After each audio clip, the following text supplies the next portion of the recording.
বাবা, আমার যে পান খেতে বড্ড ইচ্ছে করছে। একটু ভাত খাওয়ার পর পান না খেলে যে আমার চলেই না। কি করি এখন? ঘরে তো কোনো সুপারি পান কিছুই নেই। কি করব আমি এখন? এভাবেই টুনি খাবারের পর পান খুঁজতে থাকে, কিন্তু কোথাও কোনো পান পায় না। আসলে টুনি ছিল পান খেকো। 3 বেলা খাবার না খেয়ে টুনির দিন কাটলেও পান ছাড়া যেন টুনির এক মুহূর্ত কাটতো না। টুনি সব সময় পান খেত। না, আমার তো এখন বাজারে গিয়ে পান কিনে নিয়ে আসা সম্ভব নয়। তাই আমি বরং কাকুলি দিদির বাড়িতে যাই আর গিয়ে দেখি কাকুলি দিদির বাড়িতে কোনো পান আছে কিনা। সব দোষ এই টোনার। কতবার বলেছিলাম আমার জন্য পান নিয়ে আসো। এসব বলে টুনি তাড়াতাড়ি করে কাকুলি কাকের বাড়িতে যায়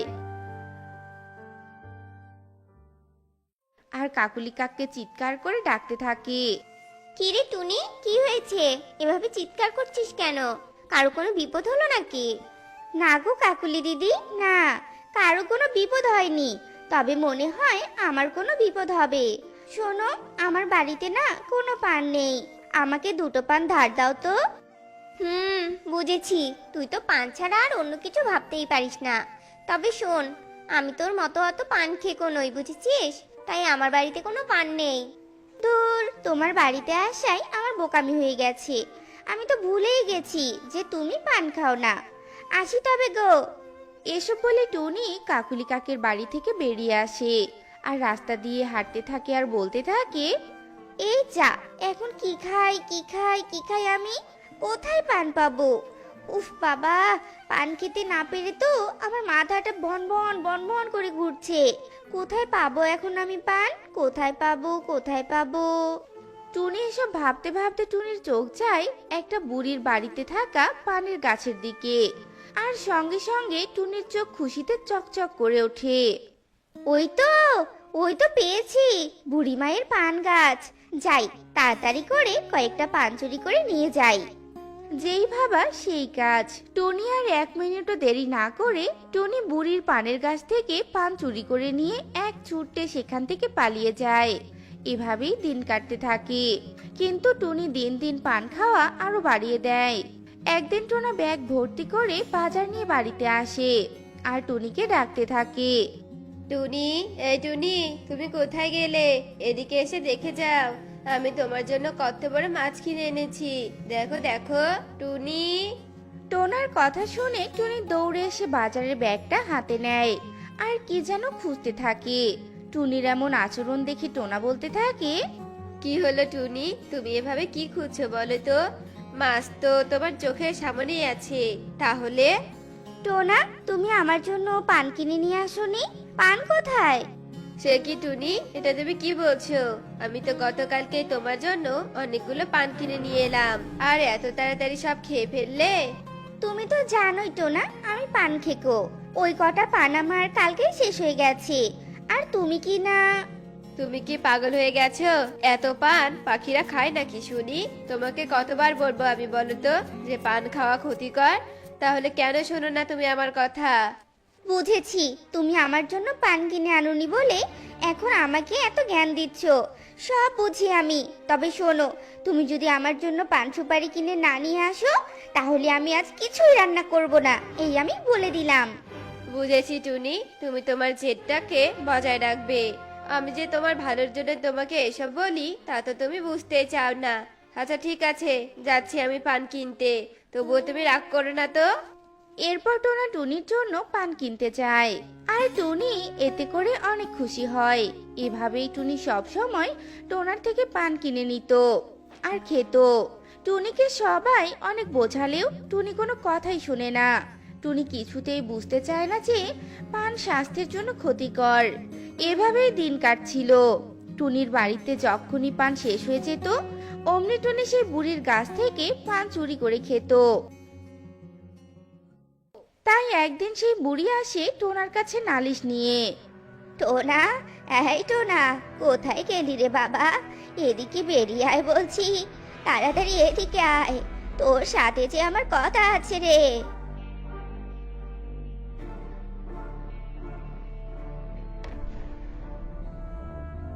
আরে বুড়ি মাঝে, তা তুমি হঠাৎ আমার বাড়িতে এসেছো? এসো এসো, বসো। কি কথা বুড়িমা? না রে বাবা, আমি এখানে আজ বসতে আসিনি, এসেছি তোর ওই চোর বউয়ের নামে নালিশ নিয়ে। চি চি চি চি চি চি, কেমন চুন্নি মেয়ে বিয়ে করে এনেছিস তুই, আমাকে একটু বল তো। তুমি এসব কি বলছো বুড়িমা? আমি তো তোমার কথার কিছুই বুঝতে পারছি না। টুনি এবার তোমার কি চুরি করেছে? শোন বাবা, আমি গরিব বৃদ্ধা পাখি, সামান্য পান গাছের পান বিক্রি করে আমি আমার দিন কাটাই। কিন্তু তোর বউ টুনি মাঝে মাঝেই আমার পান গাছের পান চুরি করে নিয়ে আসে। আমি অনেকবার বারণ করেছি, কিন্তু তোর বউ টুনি কোনো কথাই শোনে না রে। সে কি কথা বুড়িমা? আমি তো এসবের কিছুই জানি না। দাঁড়াও, আমি টুনিকে আগে জিজ্ঞেস করি। এরপর টোনা টুনিকে জিজ্ঞেস করলে টুনি সবটা খুলে বলে। সব শুনে টোনা অনেক রেগে যায়। ছি টুনি ছি, তোমার যে এত অধপতন হবে তা আমি কখনো ভাবতে পারিনি। আমি জানতাম তুমি পান খেকো, তাই বলে চুরি করবে? একদিন দেখবে এই পানের জন্য তোমার অনেক বড় ক্ষতি হবে। আর বুড়িমা, টুনির হয়ে আমি তোমার কাছে ক্ষমা চাচ্ছি। আমি তোমাকে জরিমানা দিয়ে দিব বুড়িমা। এরপর বুড়ি সেখান থেকে চলে যায়, কিন্তু টুনির এসব কথায় যেন কিছুই হয় না। টুনি দিন দিন পান খাওয়া আরো বাড়িয়ে দেয়, কিছুতেই টুনির পান খাওয়া কমে না। টোনা অনেক চেষ্টা করলেও টুনিকে কিছুতেই ভালো করতে পারে না। এভাবেই দেখতে দেখতে প্রায় বর্ষাকাল চলে আসে, আর টোনা টুনিকে বলতে থাকে। টুনি শোনো, বর্ষাকাল তো চলেই এলো বলে এখন তো আমাদের ঘরটা মেরামত করতে হবে। তো আমি বলছিলাম কি, আমার হাতে তো তেমন টাকা নেই, তাহলে এবার কি করা যায় বলো তো? আমি ভেবেছিলাম যজ্ঞ দাদার কাছ থেকে টাকা ধার নিয়ে ঘরটা মেরামত করব। টোনা দাঁড়াও, আমাকে আগে কিছু ভাবতে দাও তো, তারপর আমি তোমাকে সবটা বলছি। এরপর টুনি কিছু ভাবতে থাকে, অবশেষে টুনি বলে ওঠে। টোনা শোনো, আমার মাথায় একটা বুদ্ধি এসেছে। চলো আমরা পান পাতা দিয়ে আমাদের ঘর বানাই, তাহলে তো ভালোই হবে। এমনিতে তো আমার পান ভীষণ পছন্দের, তাই আমি যদি পান পাতা দিয়ে ঘর বানাই তাহলে তো ভালোই হবে, তাই না? আমার চারিদিকে শুধু পান আর পান থাকবে। আহা! টুনি, মাথা কি ঠিক আছে তোমার? আমরা যদি পান পাতা দিয়ে ঘর বানাই তাহলে সবাই হাসাহাসি করবে, বলবে যে পান খেকো টুনির পান ঘর। তাছাড়া পান তো শুকিয়ে যাবে, আর একটা ঝড় আসলে তো আমাদের পান ঘর ভেঙে যাবে। তাই তুমি এসব দয়া করে আর বলো না তো। শোনো টোনা, তুমি পান পছন্দ করো না বলে তোমার এমন মনে হচ্ছে, বুঝেছো? তাই আমার মতো আগে পান ভালোবাসতে শেখো। আর শোনো, আমি কোনো কথা শুনতে চাই না, তোমাকে পান ঘর বানাতেই হবে, মানে বানাতেই হবে। টুনির এমন কথা শুনে টোনা মনে মনে বলতে থাকে। পেয়েছি একটা বুদ্ধি, এই টুনিকে শিক্ষা দেওয়ার এটাই একমাত্র উপায়। এসব বলে টোনা রাজি হয়ে যায়।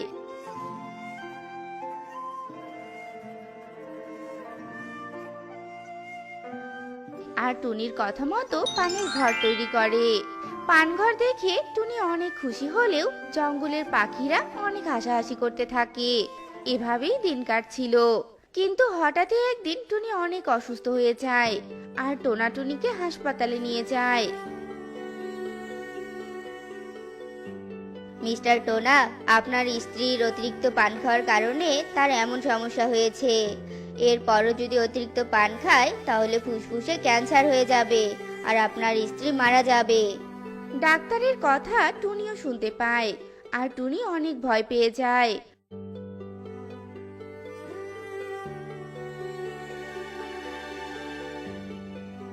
এরপর তারা তাদের পানের ঘরে চলে আসে, আর এরপর থেকে টুনি পান খাওয়া কমিয়ে দিতে থাকে। কিন্তু এর মাঝে ঘটে যায় আরেক ঘটনা। একদিন হঠাৎ করে কালবৈশাখী ঝড় শুরু হয়, আর টোনা এবং টুনির পানঘর ভেঙে মাটিতে পড়ে যায়। টোনা এবং টুনি কোনো মতে উড়ে গিয়ে কাকুলি কাকের বাড়িতে গিয়ে আশ্রয় নেয়। এবার কি হবে টোনা? আমি এতটাই পান খেতাম যে সব কিছুতেই বাড়াবাড়ি করে ফেলেছি, তোমার কথা একবারও শুনিনি আমি। এখন তো বিপদটা বুঝতে পারছি টোনা, নিঃস্ব হয়ে গেলাম আমরা যে একদম নিঃস্ব হয়ে গেলাম। হা হা হা, টুনি, আমি তো জানতাম এমনটাই হবে। তবে শোনো, আমি একটা ঘর বানানোর টাকা জোগাড় করেছি। ঝড় থামলে কালই মেরামত করব। তোমাকে শিক্ষা দেওয়ার জন্যই তোমার কথায় পানঘর বানিয়েছিলাম আমি, জানো। সত্যি টোনা, তুমি অনেক বুদ্ধিমান। নয়তো আমাদের যে কি হতো। তবে টোনা, তোমাকে আমি কথা দিচ্ছি, আমি আর অতিরিক্ত পান খাবো না। এরপর ঝড় থামলে ওরা ওদের বাড়িতে যায় আর একটা নতুন ঘর বানায়। টুনিও পান খাওয়া কমিয়ে দেয়। এরপর ওরা সুখী শান্তিতেই দিন কাটাতে থাকে। কুসুমতলের জঙ্গলে টুনি নামের এক পাখি তার গাভী বিজলিকে নিয়ে বাস করত। টুনির আপন বলতে এ দুনিয়াতে শুধু তার একমাত্র গাভীটাই ছিল। আর তার বাবা মা ছোটবেলাতেই তাকে রেখে মারা গেছে। এরপর একদিন, শোন বিজলি, আমি কাজের জন্য পাশের জঙ্গলে যাচ্ছি। তুই কিন্তু বাড়িতেই থাকবি। গোয়াল ঘরে তোর জন্য সব খাবার দেয়া আছে। আর একা একা পণ্ডিতি করে কোথাও কিন্তু যাবি না, বুঝতে পেরেছিস? ঠিক আছে মালকিন, আমি কোথাও যাব না, এখানে চুপটি করে বসে থাকবো। আচ্ছা ঠিক আছে, থাক তাহলে। এরপর টুনি নিজের কাজে চলে যায়। এদিকে বিজলি আনমনে ঘাস খেতে থাকে। ঘাস খেতে খেতে হঠাৎই বিজলি শুনতে পায় যে কে যেন তাকে ডাকছে। এ অসময়ে আমাকে কে ডাকছে? কে ওখানে? সাড়া দাও, সামনে এসো। বিজলির ডাক যেন কেউ শুনতে পেল না। তবুও বিজলি বাড়ি থেকে বেরিয়ে গুটি গুটি পায়ে গহীন জঙ্গলের দিকে যেতে থাকে।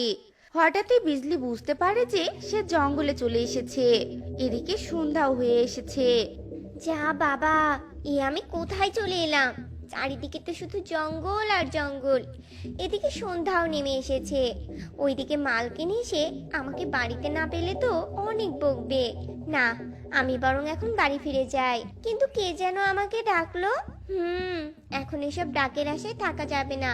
যেভাবেই হোক বাড়ি ফিরতেই হবে আমাকে। এসব ভেবে টুনির গাভী বাড়ির পথে হাঁটতে থাকে।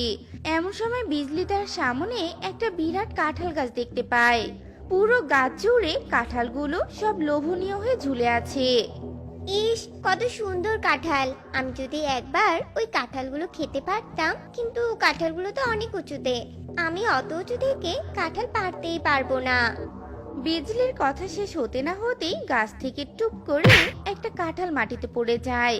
গাছটা তো অনেক ভালো, আমাকে এত সুন্দর একটা কাঁঠাল দিল। আমি বরং কাঁঠালটাকে খেয়ে বাড়ি ফিরে যাই। এই বলে বিজলি আনমনে কাঁঠাল খেতে শুরু করে। ওইদিকে টুনি বাড়িতে ফিরে এসে তার গাভীকে দেখতে না পেয়ে অস্থির হয়ে যায়। এরপর টুনি হারিকেন হাতে নিয়ে বিজলিকে জঙ্গলের মধ্যে খুঁজতে বের হয়। খুঁজতে খুঁজতে এক পর্যায়ে টুনি বিজলিকে খুঁজে পায়। বিজলি, তোকে কত করে বলেছিলাম যে বাড়ি থেকে কোথাও যাবি না, তারপরও তুই কেন বেরিয়েছিলি বাড়ি থেকে? আর তুই এই অসময়ে কাঁঠাল কোথায় পেলি রে? এরপর টুনির গাভী টুনিকে সব কথা খুলে বলে। সব শুনে টুনি বলে, এই জায়গাটাকে আমার একদম ভালো লাগছে না। আমাদের এখানে বেশিক্ষণ থাকাটা একদম ঠিক হবে না রে বিজলি। চল এক্ষুনি আমরা বাড়ি ফিরে যাই। এরপর টুনি তার গাভীকে নিয়ে তাড়াতাড়ি সেখান থেকে বাড়ির দিকে যায়। এদিকে টুনির গাভী যে কাঁঠাল গাছের কাঁঠাল খেয়েছে সেটা আসলে কোনো গাছ নয়, গাছরূপী একটা প্রেতাত্মা ছিল। গাছরূপী প্রেতাত্মা তার আসল রূপে ফিরে এসে একা একাই বলতে থাকে, আহ, কি সুন্দর ওই পাখির সুবাস, দেখতেও তো ভারী মিষ্টি। ওকে তো আমার চাই চাই। ওর মতো একটা সুন্দরী রমণীকে পেলে আমাকে আর এই মর্তে থাকতে হবে না। ওর দ্বারাই আমি স্বর্গে চলে যেতে পারবো। হ্যাঁ, যেভাবেই হোক আমাকে ওর মন জয় করতেই হবে। এসব বলে প্রেতাত্মা একটা সাধারণ পাখির রূপ নেয় আর হেঁটে যাওয়া টুনির সামনে গিয়ে দাঁড়ায়। কে তুমি? এভাবে আমাদের পথ আটকে দাঁড়ালে কেন? আমাকে তুমি চিনবে না, আমি অনেক দূর থেকে এখানে এসেছি।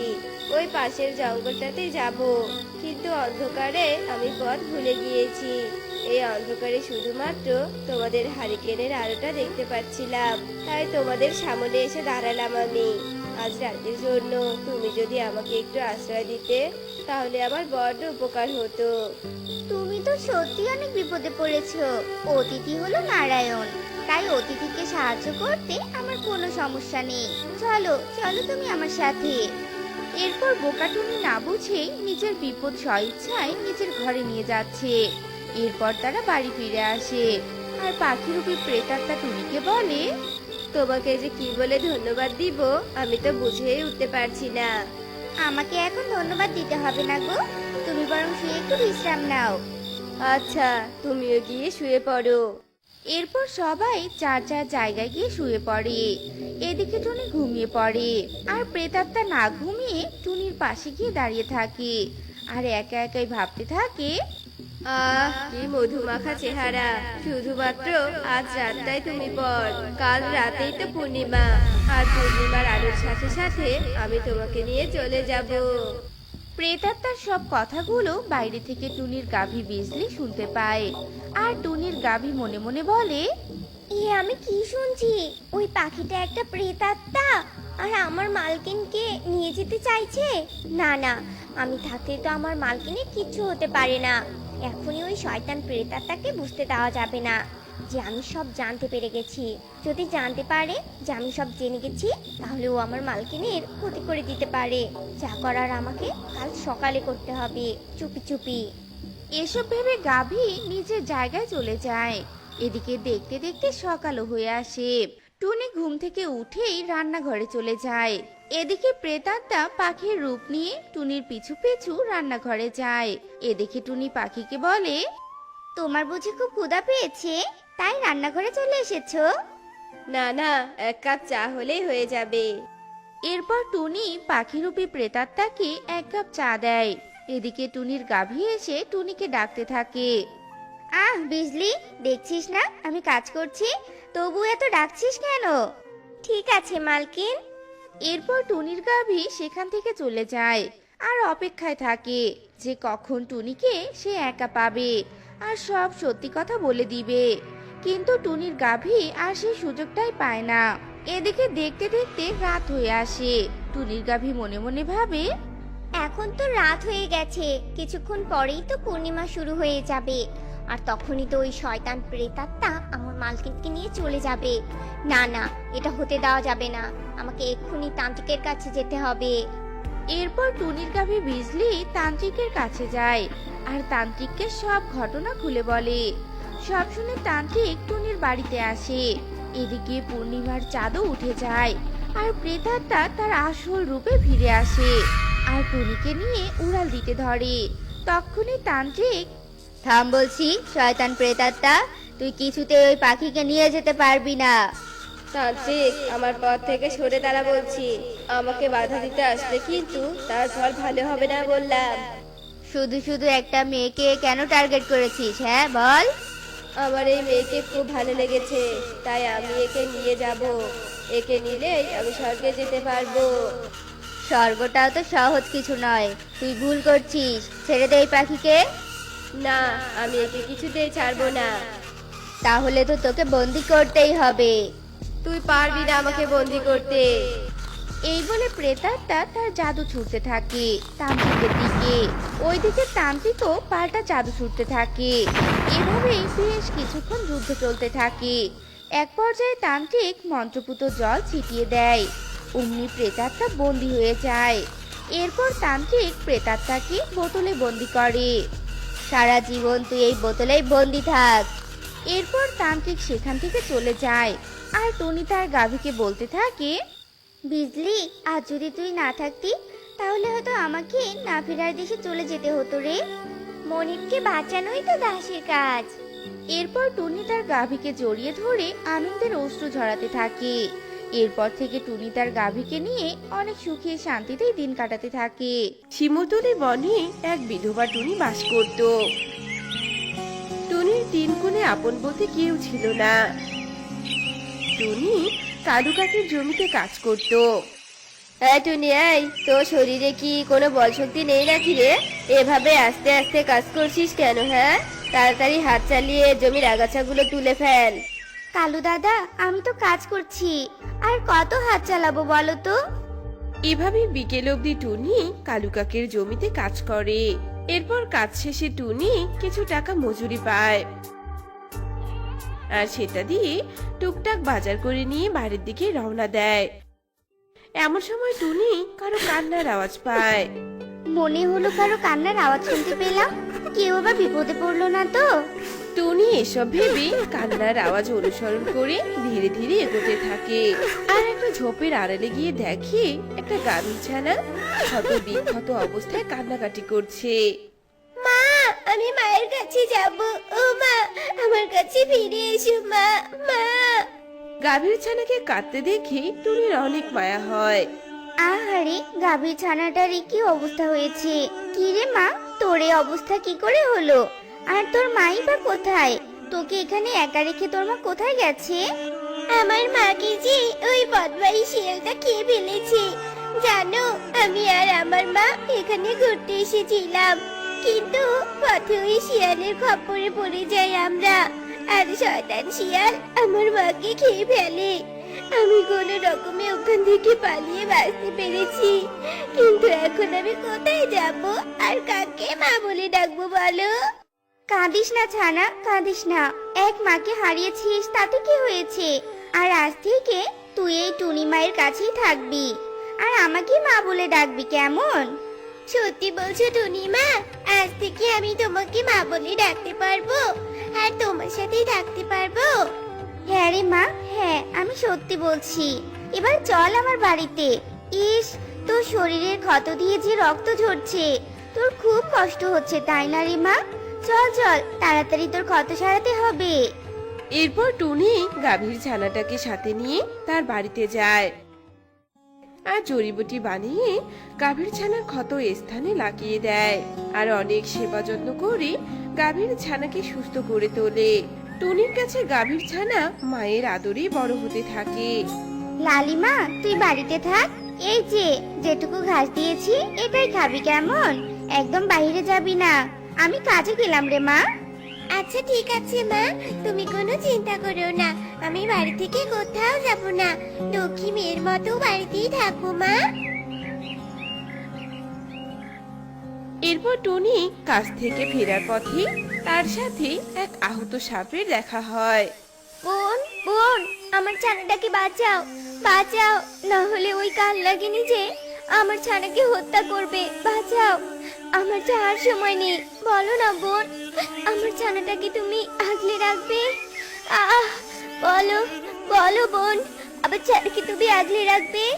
সাপের এমন কাকুতি মিনতি দেখে টুনির অনেক কষ্ট হয়। কেন আগলে রাখবো না সাপ দিদি? তুমি একদম চিন্তা করো না, তোমার ছানার কোনো ক্ষতি হতে দিব না আমি। বোন, তুমি অনেক ভালো, তোমার কথা শুনে আমি শান্তি পেলাম। শঙ্খিনী মা, আজ থেকে তুই এই পাখিকে মা বলে ডাকিস। আমি যে তোকে আর আগলে রাখতে পারবো না। এই বলে সাপটা শেষ নিঃশ্বাস ত্যাগ করে। কিন্তু ছোট সাপের ছানা শঙ্খিনী বুঝতেই পারে না যে তার মা মারা গেছে। শঙ্খিনী মা, চিন্তা করিস না মা। আজ থেকে তোর এই টুনি মা তোকে মায়ের ভালোবাসা দিয়ে আগলে রাখবে। আজ থেকে আমার 2 কন্যা হলো, আমি আমার 2 কন্যাকে অনেক ভালোবাসবো।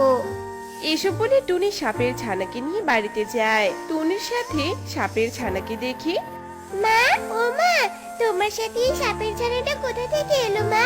ও মা, বলো না। লালিমা, আজ থেকে সাপের ছানা তোর বোন, বুঝেছিস? ওর নাম শঙ্খিনী। তোকে যেমন আমি কুড়িয়ে পেয়েছি, তেমন ওকেও আমি কুড়িয়ে পেয়েছি। আজ থেকে তোরা 2 বোন আমার কাছেই থাকবি, কেমন? সত্যি বলছো মা? ও আমার বোন? আমার মতো বুঝি তুইও তোর মাকে হারিয়েছিস, তাই না? তবে চিন্তা করিস না, আমাদের মা নেই তো তাতে কি হয়েছে? আমাদের তো টুনিমা আছে, তাই না? টুনিমা অনেক ভালো, জানিস? আমাদের 2 বোনকে টুনিমা অনেক ভালোবাসবে। এরপর থেকে টুনি তার কুড়িয়ে পাওয়া গাভীর ছানা আর সাপের ছানা এই 2 কন্যাকে নিয়ে বেশ ভালোভাবেই দিন কাটাতে থাকে। 2 কন্যাকে টুনি নিজের মেয়ের মতো আদর যত্ন ভালোবাসা দিয়ে বড় করতে থাকে। কি রে টুনি, শুনলাম তুই নাকি 2 জাতের কন্যা সন্তানকে কুড়িয়ে পেয়েছিস। একটা নাকি গাভীর জাত, আরেকটা নাকি সাপের জাত। বলি, তুই কি তোর বাড়িতে আশ্রয় কেন্দ্র খুলে বসেছিস নাকি? হ্যাঁ, যে যাকে তাকে তুই আশ্রয় দিচ্ছিস? ছি দিদি, এসব তুমি কি বলছো? ওরা মাহারা 2 কন্যা। আমি ওদেরকে কুড়িয়ে এনে মায়ের মতো ভালোবাসা দেওয়ার চেষ্টা করছি। আর আপন বলতে তো এ বনে আমারও কেউ নেই। ওদের সাথে সময় পার করতে আমার ভালোই লাগবে। হ্যাঁ, ভালো তো লাগবেই। তুই যেমন নোংরা পাখি তেমনি তোর মন মানসিকতাও নোংরা রে। তোর রুচি দেখে আমার ঘৃণা লাগছে। ছি, নিজে ঠিকভাবে খেতে পারে না, আবার আশ্রয় কেন্দ্র খুলে বসেছে। যত সব কাহিনী। সুখী পায়রা এভাবে টুনিকে অপমান করে চলে যায়। এভাবে বনের সবাই টুনির দুই কন্যার জন্য টুনিকে অনেক কথা শোনাতো। দিদি, এই দিদি, আমার যে ভীষণ খিদে পেয়েছে রে। মা কখন আসবে? খিদেতে আমার পেটটা জ্বলে যাচ্ছে। শান্ত হ বোন, একটু বাদে মা চলে আসবে, আর একটু সহ্য কর। কিছুক্ষণ পর টুনি কাঁদতে কাঁদতে বাড়িতে আসে, আর মাকে কাঁদতে দেখে দুই কন্যা বলতে থাকে, মা, ও মা, কি হলো মা? তুমি কাঁদছো কেন মা? মারে, কালু দাদা আজ আমাকে কাজ থেকে তাড়িয়ে দিয়েছে। এখন আমি তোদের দু বোনকে কি করে খেতে দিব রে? একেই তো ঘরে কোনো খাবার নেই। হায় ঈশ্বর, তুমি আমাকে কোন বিপদে ফেললে ঈশ্বর। এই অনাথ দুই কন্যাকে আমি কি করে বড় করব? টুনি যখন এসব বলে কাঁদছিল, এমন সময় গাভীর ছানার মাথায় একটা বুদ্ধি আসে, আর গাভীর ছানা বলে ওঠে, মা, ও মা, তুমি কেঁদো না তো। তোমার কাজ চলে গেছে তাতে কি হয়েছে? আমার মাথায় একটা বুদ্ধি এসেছে মা। বুদ্ধি? কি বুদ্ধি রে মা, বল তো দেখি। মা, আমি তো প্রতিদিন গোবর দেই। তুমি আমার গোবরগুলো দিয়ে জৈব সার তৈরি করতে পারো, আর সেগুলো বিক্রি করেই তো আমাদের তিনজনের সংসার ভালোভাবেই চলতে পারে মা। আরে বাহ, তুই তো ঠিক কথা বলেছিস। আমি তো এটা কখনো ভেবে দেখিনি। তবে আমি তাই করব রে। তোরা শুধু আজকের দিনটা কষ্ট কর, কাল থেকে তোদের আর কোনো কষ্ট হবে না। যেই বলা সেই কাজ। টুনি তার গাভীর ছানার গোবরগুলো সংগ্রহ করে জৈব সার তৈরি করে, আর সেসব সার বাজারে বিক্রি করে তাদের তিনজনের খাবার জোগাড় করে। এভাবে টুনি জৈব সার তৈরি করে তার দুই কন্যাকে নিয়ে বেশ ভালোভাবেই দিন পার করতে থাকে। কুসুমতলের জঙ্গলে কালু আর কাকুলি নামে এক দম্পতি বাস করত। তারা তাদের গাভী বিজলি আর সেই গাভীর ছানা রুইকে নিয়ে থাকতো। একদিন, কালু, আমাদের ঘরে তো চাল ডাল কিছু নেই, বিজলির ফিড ভুসি খোল কিছুই তো নেই, তাই না? এখন আমরাই বা কি খাবো, আর বিজলিকে বা কি খাবো বলো তো?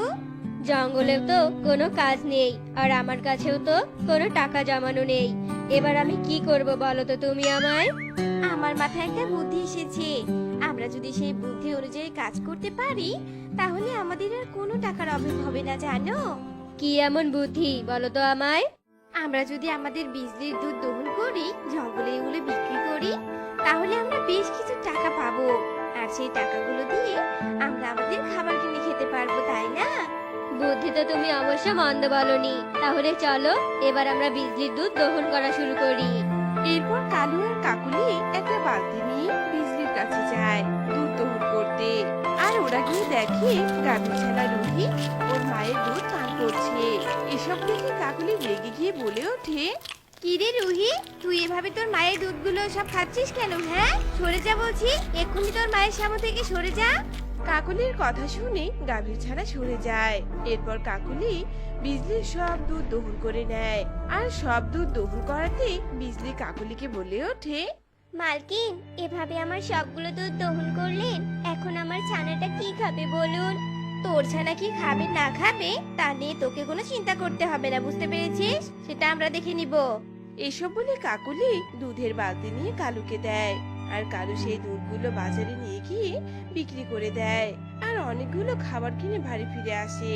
এদিকে গাভীর ছানা এসে তার মাকে বলতে থাকে, মা, আমার খুব খিদে পেয়েছে, তুমি আমাকে খেতে দাও না মা। তোকে আমি কি খেতে দিব রে মা? মালকিন আমার সব দুধ দহন করে নিয়ে চলে গেছে, তোকে খাওয়ানোর মতো কোনো দুধ নেই রে। তাহলে এখন কি খাবো মা? আমার যে খুব খিদে পেয়েছে। তুই এখন থেকে ঘাস খাওয়া শিখে নে, নয়তো শুধু দুধের উপর নির্ভরশীল হলে তোকে যে না খেয়ে মরতে হবে রে মা।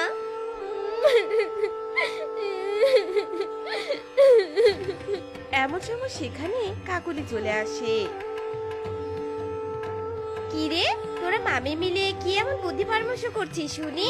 কিছু না মালকিন, আমি শুধু আমার ছানাকে দুধের পরিবর্তে ঘাস খাওয়া শিখতে বলছিলাম মালকিন। হ্যাঁ হ্যাঁ, সেটাই কর। এরপর কাকুলি সেখান থেকে চলে যায়। এরপর থেকে প্রতিদিনই কাকুলি গাভীর ছানাকে বেঁধে রেখে গাভীর সব দুধ দহন করে বাজারে বিক্রি করে দিয়ে আসে। মালকিন মালকিন, আমি তো অনেক ছোট্ট একটা বাছুর, এভাবে আমাকে না খাইয়ে কেন রাখছেন আপনি বলুন তো? আমাকে দেখে কি আপনার একটুও মায়া হচ্ছে না? তোকে দেখে মায়া করে আমরা না খেয়ে মরবো নাকি? হ্যাঁ, এখন তো তুই অনেক বড় হয়েছিস, ঘাস খাওয়া শিখে নিতে পারিস না এখনো? এমন সময় ভেতর থেকে কালু কাকুলিকে ডাকতে থাকে। আর কাকুলি কালুর ডাক শুনে ঘরে চলে যায়। এই সুযোগে বিজলি তার ছানাকে বলে, মা রুহি, তুই তো সেই সকাল থেকে না খেয়ে আছিস, আর এদিকে তো মালকিনও এখনো নেই। তুই এই সুযোগে তোর পেট ভরে দুধ খেয়ে নে তো রে মা। মায়ের কথা মতো গাভীর ছানা গাভীর দুধ খেয়ে নিজের পেট ভরিয়ে নেয়। এরপর গাভীর ছানা গাভীর পাশে শুয়ে থাকে আর শুয়ে শুয়ে ঘুমিয়ে পড়ে। এদিকে দেখতে দেখতে বিকেল হয়ে আসে আর কাকলিও বালতি নিয়ে গাভীর দুধ দহন করতে আসে। কিন্তু কাকলি দুধ দহন করে সামান্য একটু দুধ পায়, যা দেখে কাকলি ভীষণ রেগে যায়। হ্যাঁ রে বিজলি, তুই নিশ্চয়ই তোর ছানাকে সব দুধ খাইয়ে দিয়েছিস তাই না, যার জন্য এত সামান্য দুধ হয়েছে? ছানাটার আমার খুব খিদে পেয়েছিল, তাই একটু খেয়েছে। আমার পেটে লাথি মেরে খাওয়া, দাঁড়া তোকে দেখাচ্ছি মজা। এই বলে কাকলি গাভীকে মারতে শুরু করে দেয়, আর সাথে সাথে গাভীর ছানাকে অনেক মারতে থাকে। মালকিন, আমার ছানাটাকে ছেড়ে দিন। আপনি যত শাস্তি দেওয়ার আমাকে দিন, তবু আমার ছানাকে ছেড়ে দিন। আপনার তো ভয় লাগে মালকিন। কাকলি বিজলির কোনো কান্না যেন শুনতে পারে না, সে অনবরত ওদের মারতে থাকে আর মারতে মারতে পুরো ক্ষত বিক্ষত করে ফেলে। এরপর ক্লান্ত হয়ে কাকলি মারা বন্ধ করে সেখান থেকে চলে যায়। এদিকে বিজলি মারির আঘাতে অজ্ঞান হয়ে পড়ে যায়, আর রুহি মায়ের জ্ঞান ফেরানোর জন্য পাশে থেকে একটা কুয়োর কাছে যায় জল আনতে। আর যেই না গাভীর ছানা জল আনতে যায়, অমনি সেই গাভীর ছানা কুয়োর ভেতরে ধপাস করে পড়ে যায়। আর কিছুক্ষণ পর গাভীর ছানা নিজেকে আবিষ্কার করে সোনার কুয়োর ভেতর। কি আমি কোথায় চলে এলাম? এখানে চারপাশ তো অনেক সোনায় মোড়ানো, আর আমি এই সোনার জলের ভেতরে শ্বাস নিতে পারছি কি করে? তার মানে কি আমি কোনো জাদুর সোনার কুয়োর ভেতরে চলে এসেছি? এখানে কি কেউ আছেন? আমাকে একটু সাহায্য করুন। কি হলো, কেউ কিছু শুনতে পাচ্ছেন না নাকি? এখানে তো কেউ নেই, শুধু সোনায় মোড়ানো। আমি এখন মায়ের কাছে যাব কি করে? এমন সময় ওখানে একটা সোনালী বুড়ি এসে গাভীর ছানার সামনে দাঁড়ায়। কি রে জানা, তুই কি করে এখানে এলি বলতো? আমি কিচ্ছু জানি না। আমি তো আমার মায়ের জ্ঞান ফেরানোর জন্য জল আনতে গিয়েছিলাম, আর এরপর আমি কুয়োর ভেতরে পড়ে যাই, আর এখানে চলে এলাম আমি। বুঝতে পেরেছি, সোনার কুয়োয় গাভীর ছানা। তা তোর মায়ের কি হয়েছে রে? এরপর সোনার কুয়োয় থাকা গাভীর ছানা সোনার বুড়িকে সব ঘটনা খুলে বলে। সব শুনে সোনার বুড়ির অনেক কষ্ট হয়। কাঁদিস না বাচ্চা, কাঁদিস না, আমি তোর সব সমস্যার সমাধান করে দিচ্ছি। এরপর সোনার বুড়ি অনেকগুলো সোনার মোহর প্রকট করে, আর সেগুলো গাভীর ছানাকে দিয়ে বলে, এই মোহরগুলো বিক্রি করে তুই তোর মায়ের চিকিৎসা করাবি কেমন? আর তোর মাকে নিয়ে তোদের মালকিনের থেকে অনেক দূরে চলে যাবি, ঠিক আছে? আচ্ছা ঠিক আছে, এবার তুমি আমাকে আমার মায়ের কাছে নিয়ে চলো। এরপর সোনার কুয়োর সোনার বুড়ি তার জাদু দিয়ে গাভীর ছানাকে আবারও কাকুলির বাড়িতে পৌঁছে দেয়। এদিকে কাকুলি গাভীর ছানার কাছে সোনার মোহর দেখে বলে, এ মা, কতগুলো সোনার মোহর! এত সোনার মোহর তুই কোথায় পেলি রে রুহি? এরপর গাভীর ছানা কাকুলিকে সব ঘটনা খুলে বলে। সব শুনে কাকুলির মনে অনেক মায়া হয়। এরপর কাকুলি গিয়ে কালুকে বলে, ওগো শুনছো, আমাদের কুয়োর ভেতরে নাকি সোনার নগরী আছে। চলো চলো, আমরা এক্ষুনি সোনার কুয়োর ভেতরে লাফ দিই, আর গাভীর ছানার মতো অনেকগুলো সোনার মোহর নিয়ে আসি। চলো চলো। কাকুলির কথায় কালু রাজি হয়। এরপর কালু আর কাকুলি লোভে পড়ে সোনার কুয়োর আশায় লাফ দেয়। কিন্তু এরপর তারা দুজনে আর কখনোই কুয়োর ভিতর থেকে ফিরে আসে না।